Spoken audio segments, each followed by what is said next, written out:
ឲ្យតែដល់ចុងសប្តាហ៍ហ្នឹងអត់មានគិតអីទេក្រៅពីរបស់ញ៉ាំកម្រងអាទិត្យហ្នឹងគិតថានាំគ្នាទៅទិញគ្រឿងធ្វើនំបញ្ចុកញ៉ាំដោយសារតែចង់ញ៉ាំ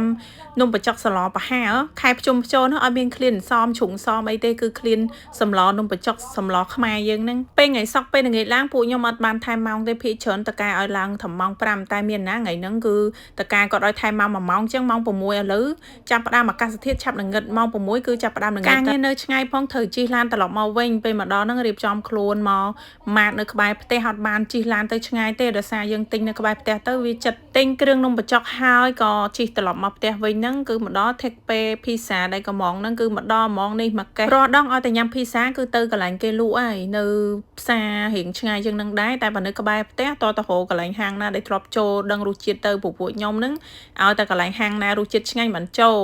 ហាងភីសានៅក្បែរផ្ទះមានដែរប៉ុន្តែមិនសមមានហាងភីសាណារៀងឆ្ងាញ់ត្រូវរសជាតិដែលពួកខ្ញុំចូលចិត្តញ៉ាំទេអញ្ចឹងត្រូវជិះឡានប្រហែលជា10នាទី5នាទីទៅផ្សារដែលពួកខ្ញុំអាសាទៅគឺមានហាងដែលពួកខ្ញុំចូលចិត្តអាសាញ៉ាំនៅនឹងរសជាតិឆ្ងាញ់ហើយតម្លៃភីសានេះខ្ញុំកំងតាមគុកផាំងមកទេបើសិនបើយើងទិញ3ប្រអប់គឺគេព្រីសេវាហើយគេមានដាក់តកករក្សាលក្ខគុណភាពភីសាឥឡូវមកដល់ហើយពេលចង់ញ៉ាំភីសាថ្ងៃធម្មតាអញ្ចឹងគឺយើងអត់សូវមានពេលទៅញ៉ាំនៅហាងអញ្ចឹងមានតែទិញតាមអ៊ីនធឺណិតមកទុកដាក់ទូកកអញ្ចឹងទៅ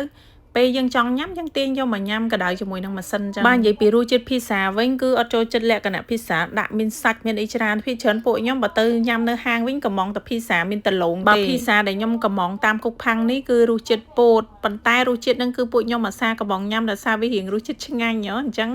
គិតថាកំងមកថែមលើកមុនកំងម៉ាសាតែឥឡូវកំងថែមទៀតមានម៉ាស៊ីននេះនៅផ្ទះមួយម្យ៉ាងដែរពេលចង់ញ៉ាំភីសាចង់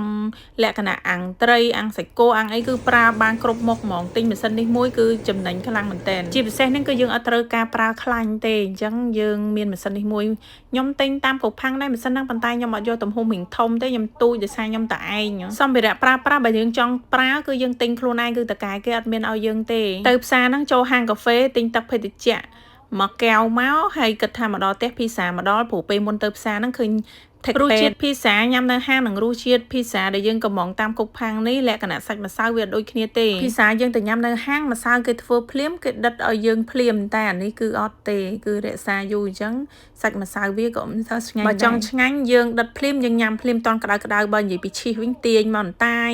រសជាតិពោតលក្ខណៈអត់មានសាច់មិនប៉ុន្តែខ្ញុំចូលចិត្តញ៉ាំលក្ខណៈរសជាតិរៀងដិតមាំដែរនិយាយទៅឆ្ងាញ់មកល្មមតែបើឲ្យឆ្ងាញ់ខ្លាំងឲ្យដូចញ៉ាំភីសានៅហាងគឺអត់ទេតែយើងអាចទទួលយកបានគាត់ចូលចិត្តញ៉ាំភីសាជាពិសេសហ្នឹងមិនសូវមានពេលតនេទៅញ៉ាំនៅហាងអីដូចខ្ញុំអីចឹងគឺទិញយកមកដាក់ទូទឹកកកពេលឃ្លានគឺយើងតម្លាក់មកដាក់ម៉ាស៊ីនដិតនំតែមួយផ្លែតមកគឺបានញ៉ាំឲ្យទាញឈីមតែរសជាតិមួយយ៉ាងជាមួយនឹងទឹកភេទជ្ជៈក្តីសុខសម្រាប់ក្តីសុខខ្ញុំមិនសូវបានចូលហាងខ្មែរនឹងគេទេភាគតិចដែលខ្ញុំទៅភាគច្រើនខ្ញុំធ្វើអីញ៉ាំនៅផ្ទះទិញអីញ៉ាំនៅផ្ទះអញ្ចឹងជុំមួយបងប្អូន